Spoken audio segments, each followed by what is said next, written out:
So leading up to the election, anytime that Elon Musk referred to Kamala Harris, he would call her the Kamala puppet. And this started catching on, and he kept repeating it. That's one thing that Elon and Donald Trump is really good at. They come up with a catchphrase. They just keep saying it over and over and over, drilling it in people's head.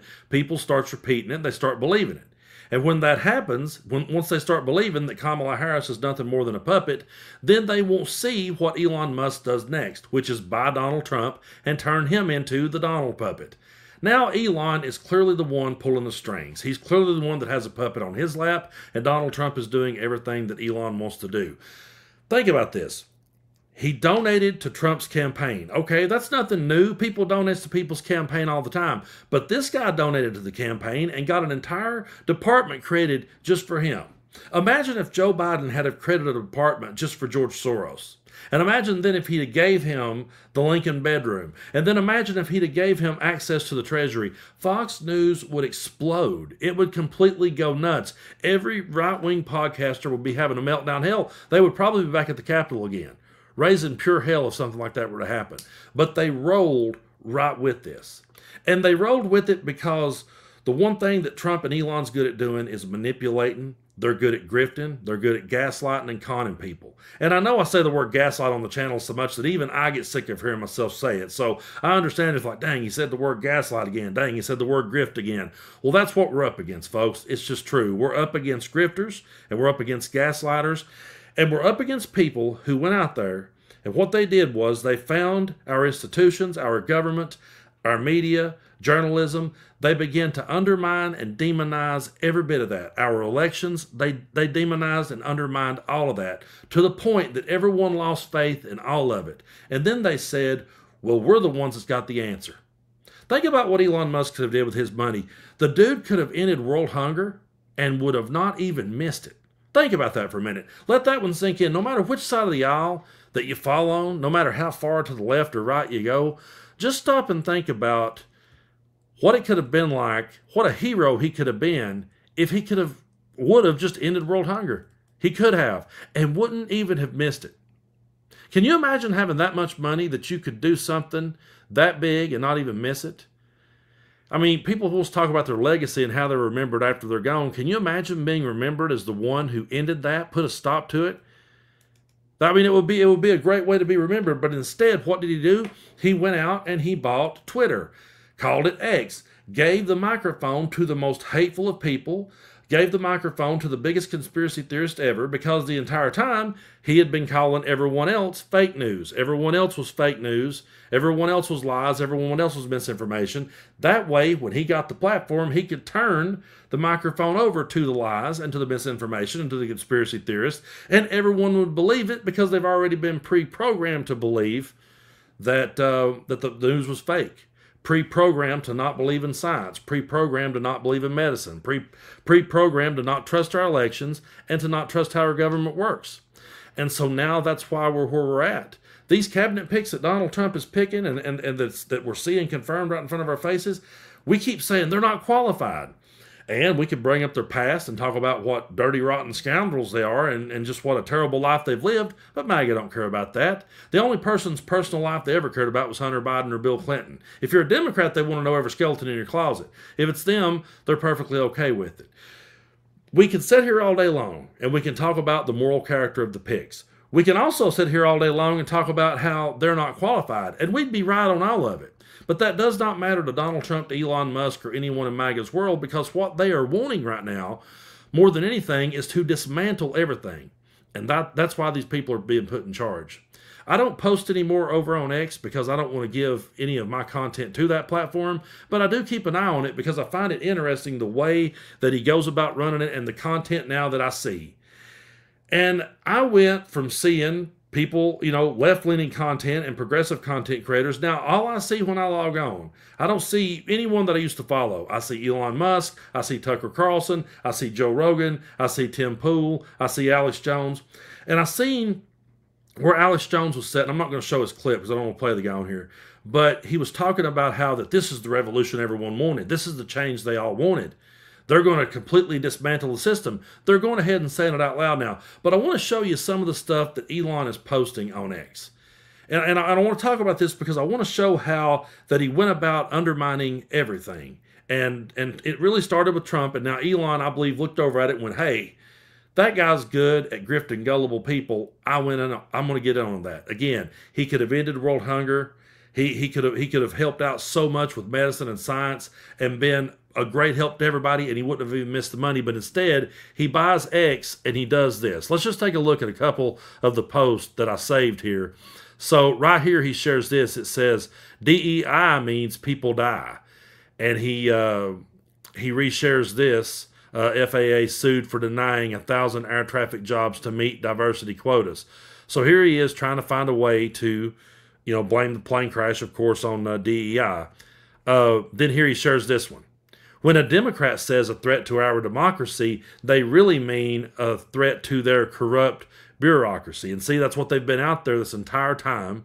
They've been out there saying how corrupt everything is. So again, they're happy to see all this stuff being torn down. As we watch it circle the drain and we say, wait a minute, we really needed these safety nets in place. We had them there for a reason. Doesn't matter to MAGA. They do not care. Because this is how they're being taught to think. And then this one here, I want to focus in on this one. He reshares this, and he always just reshares like little emoji, or he'll just put wow or cool. But he reshares this from Clown World, which is kind of fitting that he would share from that. But it says, imagine taking medical advice from a man who needs a pardon for the medical advice that he gave. And when I saw that right there, I thought back on all the episodes of Joe Rogan, where he had all these doctors who had been banned and barred, and all these doctors who had been pushing, false information out into the world. And they sit there and they demonize Fauci every step of the way. Trump was the one that said COVID would be over before Easter. I mean, they're the ones that sit there and said, oh, it'll be over before Easter. We'll be back in no time. Oh, as soon as it warms up. And at the time that was going on, I was working in this little small factory, and I never will forget the way that our boss talked to us every day. It was basically just repeating Fox News talking points. So every day I would hear, hey, guys, just wait till it warms up outside. This will all go away. Just wait till after Easter. It'll all be okay. And then, this all was just a hoax. This all was just to make Trump look bad, to get him out. That's all this was. Oh, and Fauci's lying to us. Again, they sat there. They undermined faith in medicine. They made Fauci the villain. And then another one they used was the weaponization of government. This really all plays into all of this, really. They went out there, and as Donald Trump was being held accountable for the things he did wrong, and MAGA was being held accountable for the laws that they broke, they were saying, they're weaponizing the government against us. They're weaponizing the government against us. Then they said and kicked the can down the road in all these court cases till they got over the finish line of the election, and then they turned around and they pardoned those insurrectionists. And then Trump will go out there and he'll say things like, well, these people was in there for too long. They might have beat up a police officer, but that's too long to serve. It wasn't just people who beat up police officers. It wasn't just people who broke the law that day. It was people who was found guilty of treason, of conspiracy against this country. That's what these people were found guilty of, and that's what these people got a pardon. So the whole weaponization of government catchphrase that they came up with was actually them trying to duck and dodge any accountability. And then they began, you got Kash Patel going out there, putting out all of his threats about all the people that he's going to go after. When he becomes the FBI director, he's going to turn all of his rage on all of those people. And Biden feels like, well, I've got no choice but to pardon these people because they're going to come after all the people that tried to hold them accountable. And then there you have posts like that. There you have a post like that. And it plays right along with everything they've said. So I could see where that if you got swept up in MAGA somehow, if you got caught up in it, and you believed that all of the news was fake, and that everything you seen you were being lied to, then I could see, yeah, you would go to X because, well, that's where I can get the truth. Elon will tell me the truth. And if you completely lost all faith in medicine, and you heard about the weaponization of government and how that they were all coming after poor old Trump just for trying to help you, and then you saw Biden pardon Fauci, you'd say, see there, he was a crook all along. So the way that this whole thing got twisted and manipulated and played is truly something to sit back and watch. And for those of us who were wide awake the entire time, For those of us who were paying attention and trying to call out this bullshit, all I wanted to see was Donald Trump held accountable, and I wanted to see dangerous insurrectionists kept in jail and kept out of our way. That's what we all wanted to see. We wanted to see them pay the price for what they done. But they've been let back out on the streets, and look what's happened. Half of them's done went back, half of them has already committed crimes again. And I'm sure they'll find a way to spin that well, that's the weaponization of government. Well, it's kind of hard to say that now when they're the ones that's in charge of everything. They're literally in charge of everything. And I have people say, okay, Brando, that's all good, but how do we combat it? Well, we continue to build our community stronger. We continue to speak out. We continue to point to the holes in the stories. We continue to point out the hypocrisy. We continue to call it out at all costs, and to never shut up, and to never stop calling it out, and to never bow the knee, and to never kiss the ring. I mean, that's really all we have. But we've been up against a giant propaganda machine for years. And Elon Musk figured out how to buy that. Elon Musk figured out how to rig the entire system in his favor. He's not out for he's not out for anyone but himself. He's not out for you. He's not out for me. He sure as hell ain't out for MAGA. He gave the hateful people the microphone. He handed it to them, and he cranked up the volume until they stepped out of line with him. And I will keep driving that point home, because to everyone out there that worships him and thinks, oh, what a great guy he is, step out of line one time and see how far you get.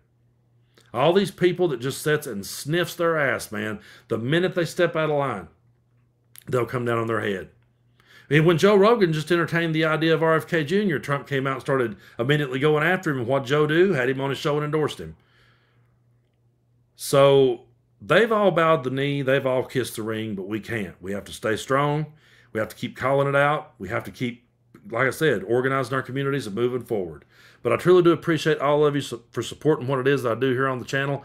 I have had a really long day, and I'm pretty worn out and tired. So I hope everyone out there takes care of yourself and takes care of your mental health and just helps each other.